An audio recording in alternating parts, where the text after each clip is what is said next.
make you fall asleep, right? Anyway, I'll start. My name is Stanley Samuel, and I'll be talking about Alloy, which is a tool, a language for relational modeling. Now, what's relational modeling? What are models? We'll get into that. I'm currently a PhD student under Raghavan sir at the Department of CSA. I work on this area: formal methods, program analysis, verification, and synthesis. So essentially, this area is about formal methods and what is formal methods, etc. We'll look into that in some time. But before that, let's see what models are. So today the talk will be, I'll try to be as informal as possible, not much of technical jargon, because I'll be showing you code as well, and so that you guys get the most of it. Today won't be the hands-on session, by the way. Today I'll be just giving you the code and explaining the underlying concept. And tomorrow we will use these ideas so that you can code tomorrow. Fine. So what are models, right? What is a model? Anyone? What do you think models are? I mean, if you type in CSA model checking or models, they'll block you. Okay. So we're not talking about those kinds of models. So you have to say what a model is, right? So anything that represents or abstracts away something, right? So let's talk about civil engineering.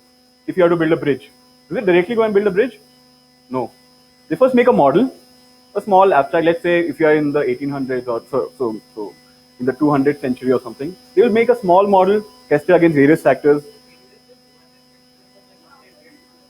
Civil engineering is an old thing that people have been building bridges for 200th century.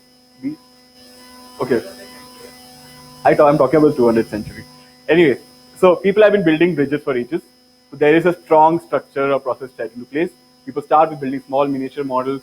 Now, it is now that we have started simulating them on the computer, testing them against various forces, right? Wind, temperature, how strong is the material, etc. And only once you prove some guarantees that this will not fall down, etc., only then when you start making a bridge, right? But the problem with computer science is it's a very new field. It's been just 50 years at least. So the workflow is generally get the requirement, design, code, test, maintain. Nobody mathematically formulates things. Nobody's bothered about it as well, right? So the problem is you have bugs. What is the solution? The solution is testing. You test over some inputs and that you're done. But is that correct? I mean, with that, does that suffice? No, right? So what if I told you a program, I give you a code and I tell you that this is 100% correct. Whatever specifications that we want, whatever properties that we want, it is 100% guaranteed to be satisfied, right? So that is correct code. And verification does exactly that. So testing cannot tell you the absence of bugs. It can never give you the guarantee that there is no bug, right? Verification gives you that. So essentially, this is a different philosophical thought. We're getting into a different frame of mind. Obviously, there are limitations, and there are some limitations due to which it's not widely used in the industry. But nevertheless, from a computer science point of view, it's been used in various different domains. For example, safety critical systems. If you launch a satellite, you cannot just launch it anywhere, right? There has to be precision. If you fire a missile, it has to aim. You have to give a guarantee that it will hit the target, right? So on and so forth. So safety critical systems are generally use these things. So in formal methods, we have this small subset. This is a different philosophy, a tool called Alloy, which is relational modeling. What's the modeling? We'll see here. This what you see here is a model of a binary tree, an instance of a model. We'll see what a model is. So if you look at this just contains 3 lines of code. If you implement a strictly binary tree in code, right, you have a lot of syntactical and programming language related stuff that comes into picture, right? So we are abstracting everything out, focusing on pure mathematical formulation of a strictly binary tree. Yeah, we'll see how to do that. Let's move ahead. So Alloy was introduced by Professor Daniel Jackson at MIT. He's a strong proponent, and he actually believes that formal methods can solve all of software crisis. Obviously, 20 years later, he realized, okay, what's our limitations here? But this is where this entire philosophical thought came from, okay? Let's move ahead. What he says is, if we focused on underlying concepts and struggled not for small performance gains or ever complex features, but for simplicity and clarity, our software would be much more powerful, dependable, and more enjoyable to use. So here, since we have projects, people have deadlines, quickly code up things, get it done. We cannot say it's dependable. Nobody has thought things through, right? We just test on certain test cases and get done. So here we focus on creating dependable software with provable guarantees. So if you look at, this is the life cycle, right? Software life cycle. We are at this stage, requirement analysis. Let's just keep it simple for now. We will take requirements and we'll formulate it mathematically in something known as relational logic. Okay, we'll see what relational logic is, and then we'll see if it satisfies or not. Clear? Move ahead. So I hope everyone knows Tony Hoare, right? I hope you all know. You better know. Anyway, you can look him up. So he said there are two ways of constructing a software design. One way is to make it so simple, there are obviously no deficiencies, right? And the other way is to make it so complicated, there are no obvious deficiencies. So this is where the current entire industry is based on. But we are going to focus on simple models, start from bottom up, keep adding constraints, build a model, and keep making it better and better. And not bottom up. Get the requirements, put everything together, and then test for errors, right? Let's move ahead. So there are some blunders in history, apart from demonetization. You have NASA's Mars Climate Orbiter. What happened? So they had to get to Mars. And there's some, they went closer to Mars than expected, and it burned and crashed. What was the issue? The issue was, there were two such systems, one in the ground controller, which was one by Lockheed Martin, and the other was by NASA. NASA expected the results in SI format, and Lockheed Martin system gave it in some other format, and nobody checked this. So it's a big blunder, right? Look at the cost, $125 million. Similarly, Ariane 5 rocket explosion, you must have heard, 40 seconds within launch. What happened? Burst. Why? Because of a simple buffer overflow error. They tried to cram a 64-bit number into a 16-bit number, into a 16-bit register. So that was the issue. So these are safety critical domains, right? You cannot afford to have an error. So software error, an entire, if your life is gone or expenses are caused because of some software error, that's stupidity, right? So we try to minimize this using this train of thought. Anyway, formal methods are techniques to build model complex system as mathematical entities. That's what we'll be looking at. By building a mathematically rigorous model of complex system, it is possible to verify system properties in a more thorough fashion than empirical testing, right? Empirical testing is what we generally do. Here we look at a more thorough approach, right? You're in IISc right now, right? So let's look at some mathematical aspects of code. So, how many of you, can you see this, right? So there are four programming paradigms. I hope many of you are aware of this, but I'll just rush through this quickly. Imperative, C, right? Is C++ Java imperative? I mean, it's object oriented, but inside an object you have imperative code. So technically it is imperative, right? Then you have declarative languages. What is declarative? We'll see, we'll come to that. Functional is another beast, which I don't want to get into right now. Ullas will testify to that. So let's just quickly compare imperative versus declarative languages. So look at this. In imperative programming, you tell the compiler how you want the code to run. You can see this statement x equals x plus 1. It tells, take the value of old value of x, increment by 1, store into the new value of x, right? You're giving it steps to do something, right? This is imperative code, imperative programming, simple. You may or may not have heard about much of declarative programming. Prolog is declarative. So in declarative, you specify how. You just say x should be greater than or equal to 1. That's it. A solver will find a solution to this instance. You have, say, what is the solution to this? It can be what? X 2, x equal to 2, right? That's the solution. So, and what about this? X greater than 1 and x less than or equal to 1? It will return no solution. So essentially, in declarative programming, we code a set of constraints, give it to some kind of solver, and solver gives us some solution. Simple. Here the solver is, say, an SMT solver. We'll not get into that. But we will focus more on something known as a SAT solver. Satisfiability. If you have, yes? Okay. Let's move ahead. So in declarative paradigm, you can just declare a statement to be true or false. That's what declarative actually means. You declare something to be true or false. Declarative constraint can be specified in, okay, propositional logic. We can specify these constraints or declarations in propositional first order logic or relational logic. You must be aware of propositional first order logic. Anyway, let's move ahead. We'll be working with relational logic, which has more operators than first order logic. We'll see what is the difference. Anyway, so quick revision, okay? So you have, one second. So you have propositional logic, quickly. What's a proposition? Anything that can be true or false, right? I'm just going to write a proposition as P. P can be anything. My name is Stanley. That's proposition. Is it true? Yes, it's true. This can be the value of P. Perfect. You can have Q. They can be connected by some connectives. It can be AND or implications, right? By implication. That's it. Propositional logic is limited to this, where each of those propositions are can be true or false, right? In first order logic, we just extend propositional logic with even more detail. You can have quantifiers. You can also have predicates like say P of x comma y, where x can be some integer, can belong to set of integer, y can also belong to set of integer. So these are basic predicate logic. Let's not get into that. Because I want to abstract things out, you can look into this basic stuff.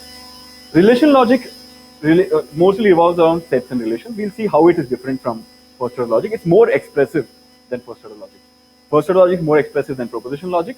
Relational logic is more expressive than first order logic. We'll see how. There are some operators which you may have not come across generally. I hope everyone is comfortable with sets and relations. Sure, right? Should I waste time on this or I'll quickly move ahead? So still, set, collection of objects, relations, mapping between two sets. Khatam na? If you have three sets, it's a ternary relation and n-ary relation, right? Perfect. So this is what is a set and a relation? Fine. So today what we're going to do is, I have like half an hour with me. Today we will look at how to model a strictly binary tree in Alloy. Okay? Is it a strictly binary tree? Yes, right? It has 0 children, right? Technically, any node is, so is this?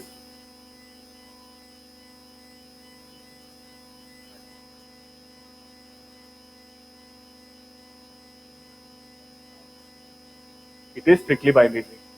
It is not almost complete, but it is strictly. I hope you know. Strictly means what? Every node has exactly 0 or that's it. That's the definition of a strictly binary tree. If it was this is strictly binary tree and almost complete. This is almost complete. I hope it's clear, right? So we are only focused on strictly binary trees. What is the constraint that we have? Property that we have to verify? Can you tell me some things? First, every node should have exactly 0 or exactly 2 children. Nothing in between. What about the parents of every node? Exactly 1 in all cases, except root, right? Perfect. Fine. We start off with this. Now, how do you model this using sets and relations, right? Can I say can I call a set node which has say n1, n2, right? Everyone with me? So I have a set which will have all the nodes with me, right? How do I model this tree? A tree is what? Nothing but edges, right? And edges nothing but relations. Binary, ternary, what? Binary relation, right? So I can, if I look at this tree, it has the edges n1, n2, right? If I call the edge set, right? Hello, n1, n2, n1, n3, and so on, right? Everyone with me? So this is the intuition. This is how I will start modeling. So let's start off. Now I'll quickly start off with code and I'll give an introduction to Alloy. Everyone can see this, right? Let's begin. So in Alloy, what I'll do is I'll start writing constraints or formulations. Sig is nothing but a signature. What do I want? I want a set of nodes, right? So I'll call it simple. Node, I've defined node to be a set. So essentially what's going to happen, what Alloy will interpret this as, is it will say that node is a collection which has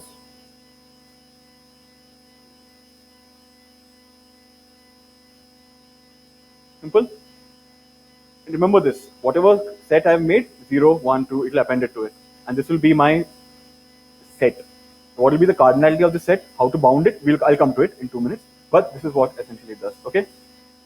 How do I see the results? How do I see the model, right? If I have made a set, if I try to instantiate this, I should be able to see some sets, right?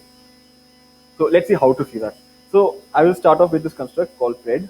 I will say pred binary tree. So I can have constraints here, but I'm not writing anything right now. Okay? For now, I'll just leave it empty. I will say run pred for, now here is where I'll specify the bound. Say 3. Sorry, not pred, run bt, right? That's the name. Yeah. I'll execute. For executing, I'll just click on this execute button. And you'll see I got some instance.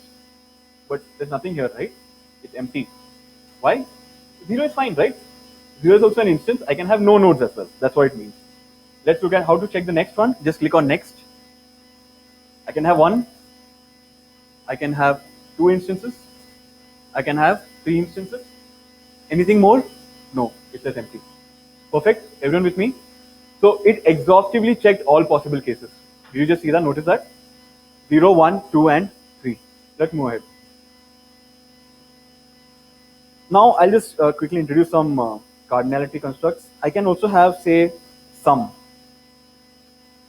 Sum tells me at least one. Okay, that's what sum means. Let me just execute this quickly. Now you see the instance. Did it give me 0? No. And similarly, 1, 2, 3, done. Perfect. Everyone with me, right? I hope you're not sleeping. Lone. You have lone. Lone means at most. 0 or lone means at most 1. 0 or 1. So let me just quickly show you that as well. 0 or 1. Perfect. And you have, what is left? Yeah, 1 is left. So what, obviously, what is 1 then? Exactly 1, right? Perfect. That's all it will show me. By default, you have set. By default, I will not write it. Set means anything is possible. Everyone with me? Fine. Now, before I move further and add more constraints, I want to just explain in a nutshell with this much of constraints what Alloy does in the background, right? Let's go back to this. I hope everyone's with me. You have node as one set. You have a predicate which has no constraint, and I just run to get this instances of the signature. Let's go back. So what Alloy does is, you can't see this, right? Fine. Alloy converts whatever this thing you saw, right, into a SAT formula. SAT formula. And which SAT formula? The normal form would be in conjunctive normal form, CNF. Okay? CNF is what? A conjunction of clauses, right? So I have, say, I'll just write here, conjunction of some clauses, right?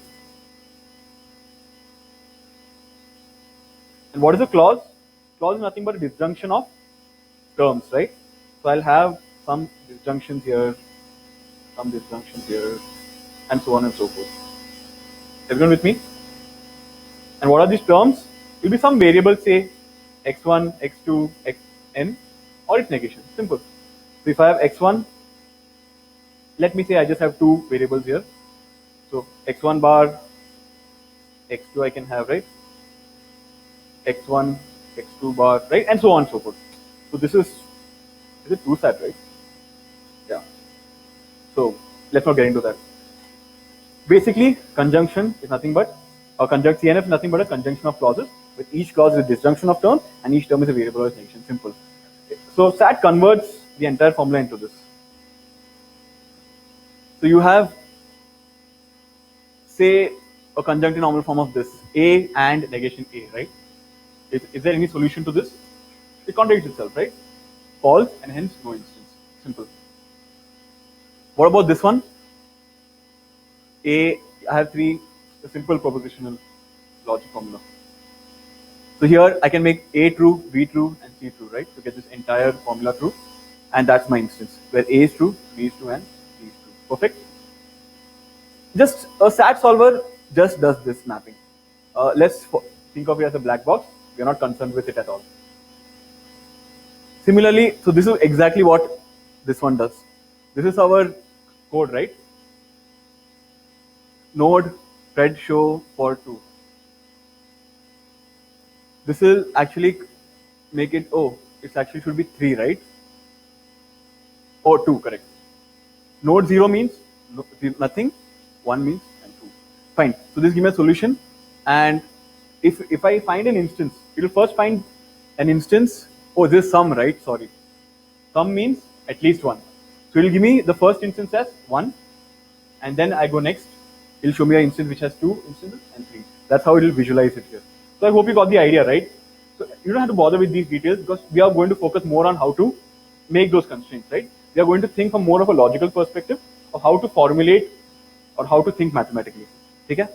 So let's move ahead. Fine. I'll go to the next one. So let's start writing constraints. I hope everyone got the idea.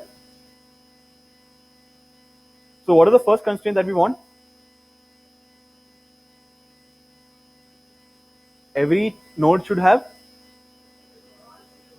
the exactly 0 or exactly 2, right?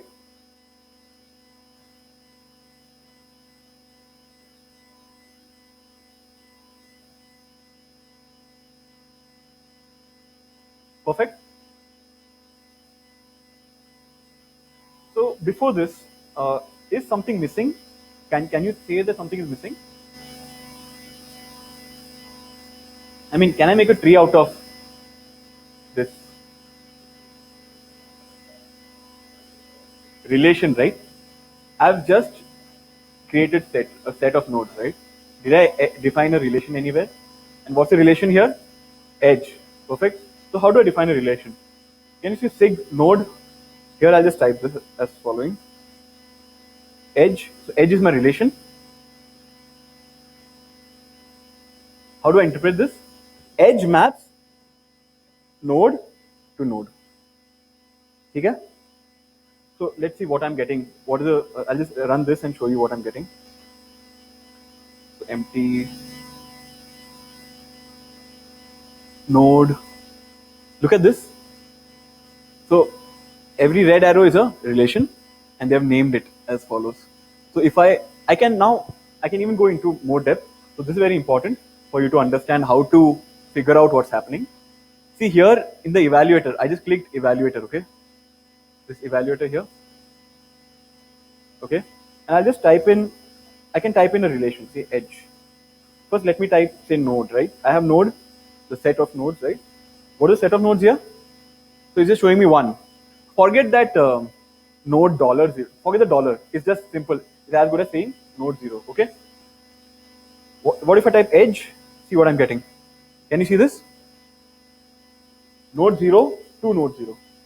Now, for our understanding, let's keep it simple. We will look at the arrow as parent to child. Okay? Because today and tomorrow, the two examples that we will be looking at will involve parent and child. So let's keep it simple so that it's easier to understand. So let's look at here, the left hand side, node 0 is parent, right hand side is child. Perfect. And the arrow goes from left to right. Everyone with me? Now let's look at another example here. Some better. Okay, let's look at this. So node 0, right? So node, if I type, what do you expect? 3, right? And if I type edge, what should I expect? Can you see two relations here? Oh, sorry, 2 tuples, 2 entries in the relation. Okay, everyone with me, right? Let's move ahead. So if I write something like this, so this node 0, right?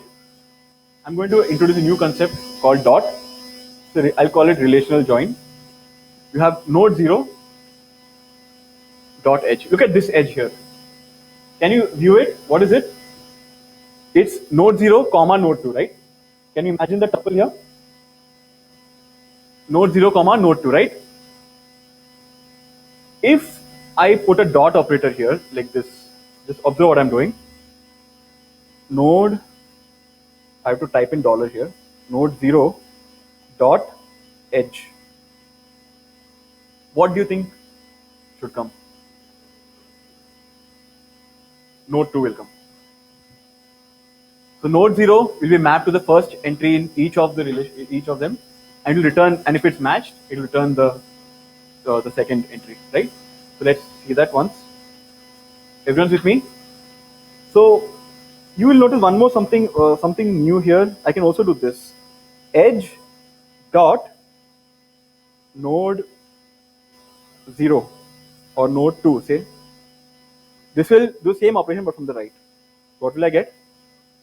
Everyone with me? What if I do node 0? Empty set, right? Perfect. So this is what I'm going to use to build my constraint. Okay. So let's start. Every node should have exactly 0 or 2 children.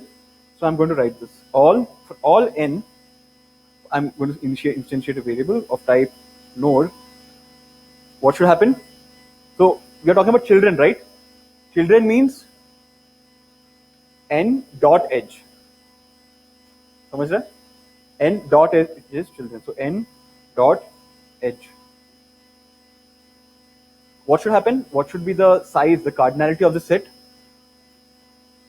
0 or 2. How do I denote cardinality? Is as follows: hash by hash. That's cardinality equal to 0 or simple, right? Fine. Let's execute this and see what happens. By the way, this equal to here is not an assignment, okay? It's a relational operator. I hope that's fine. Even if I write 0 equal to n dot edge, it's still the same thing. So don't confuse it. We are talking about we are in the declarative domain now and not imperative. I hope it's clear. Oh, okay, sorry. Is it fine? It's a bit. I'll reduce the font. I think it's too big, right? It's fine. Okay, I'll keep the font. Okay. Okay. I hope you got this. Let's run this quickly. Execute. What do I get? Node. Now let's analyze. Okay. Let's see if each of the instances is satisfying the formula, right? Let's check. Let's satisfy the constraint. So what do you think? Every node outgoing arrow, right, should just have 0 or exactly 2, right? Is it fine here? Yes, right? It's or, right? Or means either one satisfies. Look at node 0. Yes, 0 children. Node 1, 0 children. Perfectly working. Next. Look at node 1. Node 1 has how many children? 2, right? Look at the outgoing edges. It has exactly 2, node 1 and node 0. Perfect, right? Look at node 0, how many edges? So it's satisfying. And if you see, it will always satisfy. Even here, by the way, look at this one. Is it satisfying? Look at the outgoing, right? So I hope you're getting how to interpret this, right? Okay, perfect. So this constraint is satisfied according to me. I mean, there are other ways to check. You can add more predicates and all that, but we are not getting into those level of details. So now let's be happy that it's working. Okay. What are the next one? What are the next constraint that we want to check? Number of children is done, right? Number of parents, right? So every node should have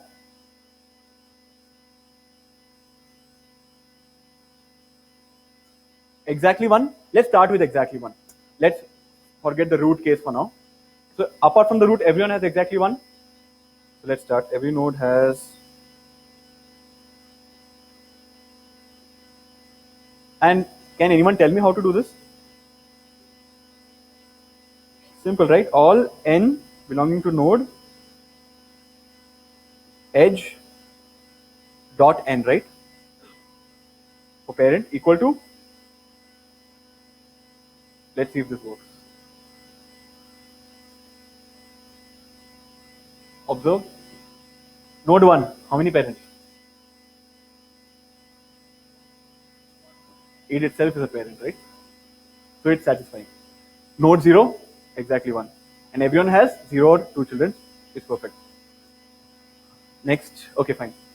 Since my bound is 3, within the bound 3, this is the only instance that satisfies. Okay, let's quickly move ahead. Now I'm going to quickly add root as well. So for root, I'll show you another construct. I can have something like this.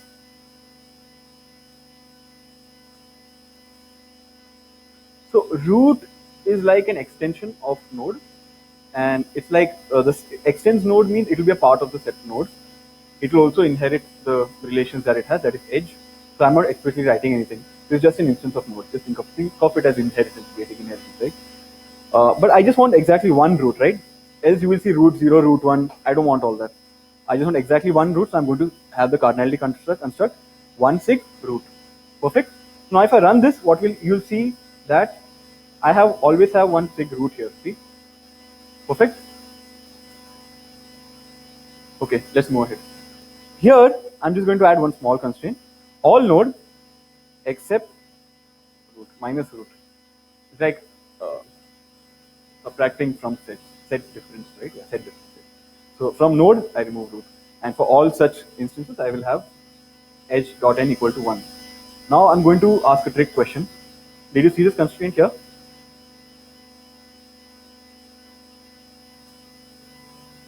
So let's look at this, right? Every node has exactly one parent, right? Except root. But root has a parent here, right? Exactly. Who was that? You get a chocolate. Can somebody pass it? You can pass it. So we are specifying constraints for all nodes except root, right? But did I talk anything about root? No. So this is why writing specifications is tough. And that's why this is not catch on. That's caught up much. Imagine writing specification for a complex software project, right? It gets more and more tricky. One constraint violates the other, and so on and so forth, and it becomes tough to understand. Anyway, for us, it's fun. It's mathematical. You need to improve your intuition, right? Think of it from that perspective. Anyway, so here you can add something like this: edge dot. Any solution? This is root's parent, right? I can write it either equal to 0, right? That's hash, right? Or I can write it as this set. No. Fine. This will do the job. But you'll still see some problems. Let's see what the problems are. What's the problem? Self loops, right? So this is the problem which obviously a tree cannot have loops, right? So we need to tackle this. Now I'm going to write something magical, and let's see what's going to happen.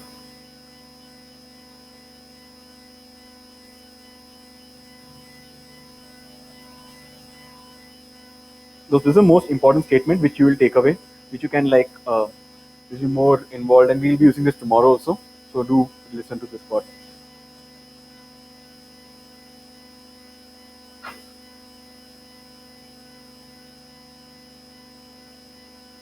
Okay, so this is the statement here. I've written something there with the caret symbol. Execute, and now you'll see that magically everything works, and I get okay, this is for 3, right? So for 3 nodes, this much is there. Let me increase the bound to say 10. Execute. Now you'll see that we magically got a binary tree. How, right? What just happened? And where did all the cycles go away, right? So let's understand this operator a bit in depth. I'll take 5-10 minutes more to explain what's happening here. So Fine, everyone happy with the output? So we have modeled a strictly binary tree. Now I'll just explain the last constraint that we have. So what just happened here, right? So these are the operators. For example, this operator, can you see? This is a caret symbol which denotes transitive closure. Any algorithms for transitive closure computing? Floyd Warshall. So anyway, I'll explain what a transitive closure is. In, and can you see in means, oh, by the way, I didn't explain in, right? In means subset. So n is a subset of whatever set I have. So I have two sets here. By the way, this will return a set, set 2. N will return a set, maybe a singleton set, right? Because n is an element of node. It should be in, it should be a subset of whatever set is on the right side. Simple. That's what in stands for. And dot, as we saw, is relational join, right?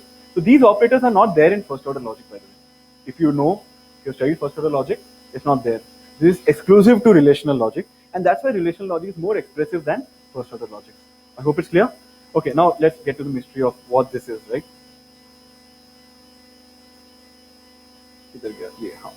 So this is what I have, right? This is the constraint that I have. What is edge? So let me say I have this graph with me. 0, 1, 2, back to 0. Okay. What is the edge set here? 0, 1, 1, 2, 2, 0, right? Now what transitive closure of edge does is, so I'll just call this E for now. Edge is nothing but E. This part returns E, that is this. Let me call this E, okay, for brevity. Unioned with E dot E. Union, plus means union of sets. E dot E dot E until I get E back itself, right? This is a transitive closure. So let's quickly see for those who don't understand. So E है इधर, E dot E क्या रहेगा? I will have 0, 1, 1, 2, 2, 0, 0, 1, 1, 2, 2, 0, right? What will happen if I do the dot of these two relations? Map, right? 1 will map to 1. I will get 0, 2. 2 will map to 2. I'll get 1, 0 will map to 0. I'll get. What just happened? This means that 2 is reachable from 0. This means 0 is reachable from 1, and so in one step, in 2 steps, sorry. That's what this means. Similarly, if I take another E dot E, right? What will I get? 1 last time. So I have E dot E, which is 0, 2, 1, 0, 2, 1, and E is nothing but 0, 1, 2, 2, 0. Tell me fast.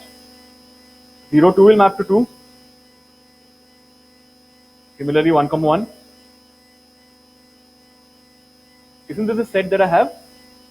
So this will be this set will be this, and this will be this, and these are all union together. The question is that it should never be the case that when I take n dot transitive closure of this entire thing, that n is in that. Means n should not be reachable from itself, right? And such an instance should not occur. Simple. And that's exactly what, if you just feed this to Alloy, Alloy will take care of it. And you'll not get such instances at all.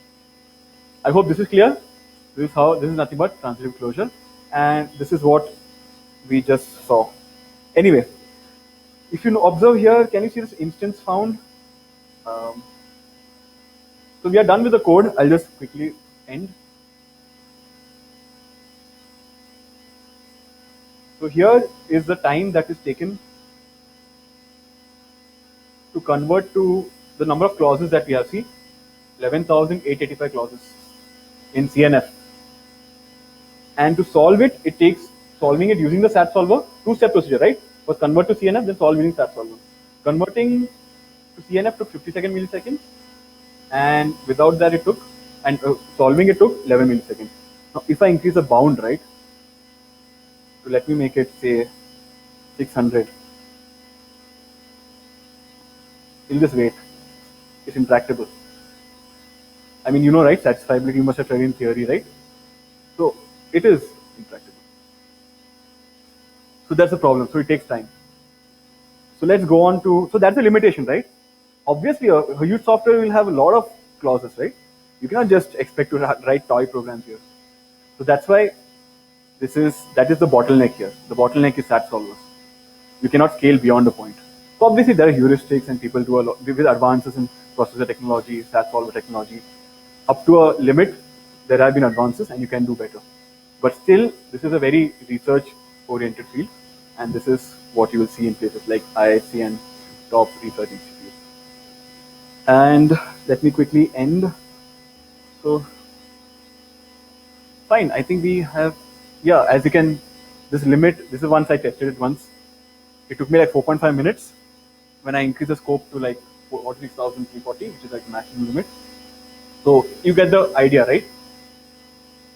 So, what do I do? Anyway, so we have just seen transitive closure, join, cardinality, A is a subset of B. We have seen all this, right? This is nothing but in, cardinality is hash, join is dot, transitive closure is caret. Move ahead.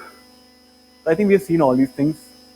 Yeah, for performance, yeah, you can try this binary T once you go back and just increase the scope. Once for me, when I increased above 62, it failed. It ran out of memory. So you can try that as well. Now you may wonder that, obviously, right? How can I say that this is correct for all cases? I just checked for like 62 or scope of some n, right? And beyond that, it's not scaling. How can I give a guarantee that does not work? That it works for such all these constraints. So the thing is, what Daniel Jackson says is that he has a small scope hypothesis. Hypothesis, not proved, it's still a hypothesis. He says that a high proportion of bugs can be found by testing a program for all test inputs within a small scope. So within a small scope we've seen, but we have exhaustively checked. We're giving a guarantee within that small scope. What he says is, as we increase, it's highly unlikely that we find more bugs. So this is the hypothesis on which this entire tool is based. And yeah, obviously it's not always true, but it's true enough to be useful. And that's it. That's Alloy for you guys. I hope you got an idea about how to think mathematically, right? And model software. And for tomorrow, you can get the Alloy jar file. There's one jar file, you may have downloaded it. You know how to install it. I mean, just Java space dash jar, and you'll have that Alloy file, it'll start up. And then you can we'll just see another example, which will use these concepts. So just revise transitive closure, subsets. Okay, thank you. Yeah.